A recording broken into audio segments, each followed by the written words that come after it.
समाज का सताया हुआ अगर कोई तबका है तो वो बूढ़े माँ बाप। अल्लाह ने अपनी इबादत के बाद वालिदैन का तज़किरा किया।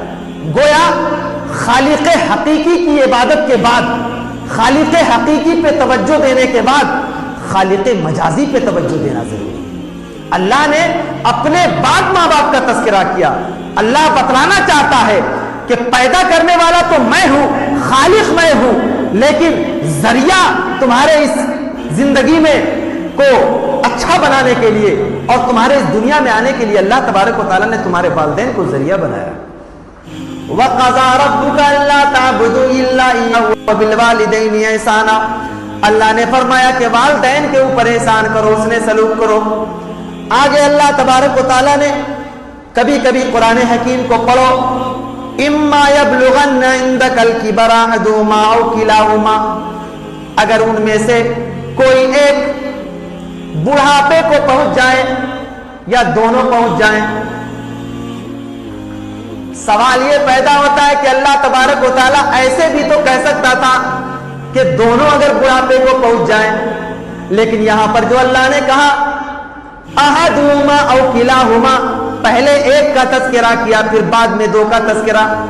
अल्लाह बतलाना चाहता है कि जिंदगी में ऐसे मरहले भी आएंगे कि कभी बाप छोड़ करके चला जाएगा तो तेरी माँ बाकी रह जाएगी, कभी माँ चली जाएगी तेरा बाप रह जाएगा, और ऐसे आलम में जब कोई एक बच जाए तो तुम्हारे हुस्ने सुलूक का ज्यादा मोहताज है वो।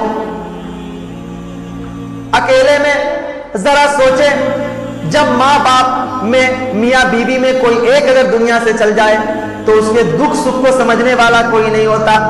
बच्चे अपनी जरूरियात में लगे रहते हैं, बीवियों की जरूरियात में लगे हुए हैं, दुनिया की जरूरतें उन्हें बच्चों को अपने जानिब खींचे हुई हैं। लेकिन बूढ़े माँ बाप रात की तारीकी में कब पानी की जरूरत महसूस हो जाए माँ को, कब रात में उठने की जरूरत महसूस हो जाए। बूढ़े हो गए हैं, जिस्म के आज़ा व जवारे कमजोर हो गए हैं। क्या तुमने कभी ख्याल किया कि मेरी माँ या मेरा बाप जो अकेले सोया हुआ है रात के वक्त में जरूरत के लिए उठेगा, पता नहीं बिजली है या नहीं, बहुत मुमकिन है कि ज़ईफ़ी और कमजोरी की वजह से उनकी पेशानी में चोट लग जाए, उनके पैर में चोट लग जाए। अल्लाह ने फरमाया इम्मा यबलुगन्ना इंदकल किबरा अहदुहुमा औ किलाहुमा, अगर उनमें से कोई एक पहुंच जाए या दोनों पहुंच जाए तुम उनके ऊपर एहसान करो। जब दोनों साथ में रहते हैं, जरा सोचें, माँ बाप जब बूढ़े हो जाए, बच्चे जज्बात में सोचते नहीं कि माँ बाप को क्या कहना चाहिए नहीं कहना चाहिए। रात में जब देखते हैं कि जब बच्चे मेरी बात नहीं मान रहे, मेरी बात नहीं मान रहे, तो माँ बाप एक साथ इकट्ठे होते हैं रात में, आपस में, बूढ़े हो गए, 70 साल 80 साल की उम्र हो गई, आपस में बात करते हैं। देखते हो बच्चे क्या बोल रहे थे, कैसे बोलते हैं। मैंने दवा लाने के लिए कहा, 2 रोज हो गया लेकिन अब तक नहीं लाया। दूसरा, जो शौहर को अगर बोले तो बीवी तसल्ली देती है, आप सब्र से काम लीजिए, बच्चे हैं ना, बड़े हो गए, जवान हो गया बच्चा, लेकिन माँ बाप उसे बच्चे समझ रहे हैं। जवान बच्चों को भी माँ की नज़रों में बच्चे ही होते हैं। रात में कोई नहीं सुनने वाला होता उनकी बात को। आपस में दोनों मियाँ बीवी एक दूसरे से शेयर करते हैं अपने गम। बड़ी बेबसी के आलम में देख रहा हो, चश्मा टूट गया, 2 रोज हो गए, नज़र आने में परेशानी होती है। मैंने उसको कहा था, आतिफ को, अब तक के नहीं ला के बना के दिया। अगर शौहर अगर बीवी से कहता है तो बीवी कहती है क्या कीजिएगा, बच्चे हैं ना, 30-32 साल 35 साल की उम्र हो गई, माँ बाप की निगाहों में अभी भी वो बच्चे नज़र आ रहे हैं। अब ज़रा सोचें कि वो इंसान कितना ज़्यादा बेनसीब है और कितना वो किस्मत उसकी फूटी हुई है कि माँ बाप बूढ़े हों और उनकी आह और उनकी आवाज़ को नहीं सुन पाते। माँ बाप कितनी बेबस होती है वो औलाद, और कितना ज़्यादा नाखलफ होती है। जिस बच्चे को पढ़ाने के लिए, जिस बच्चे को बड़ा बनाने के लिए, मुझे याद आता है जब मैं छोटा था,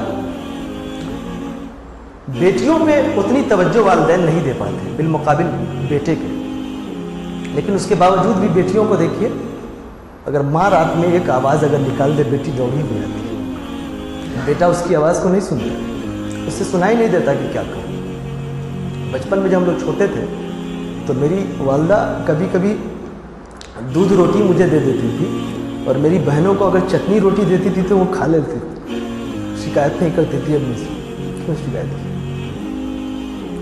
میں سوچتا ہوں کبھی کبھی کہ انسان بڑا ہونے کے بعد اپنے ماں باپ کو بھول کیوں جاتا ہے اس طرح؟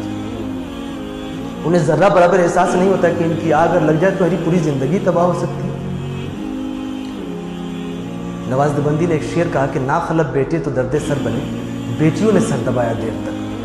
خوش نصیب ہے وہ لوگ جن کی مائیں اور جن کے والدین زندہ ہیں۔ سمجھ لو کہ تمہارے سامنے تمہاری جنت ہے، اگر تم چاہو تو ان کے ساتھ حسن سلوک کر کے اپنی عاقبت سنوار سکتے ہیں۔ تمہیں پتہ نہیں کہ ان کے دل سے نکلی ہوئی ایک آواز اللہ تبارک و تعالیٰ کی بارگاہ میں کتنی مضبوط طریقے سے قبول ہو سکتی ہے۔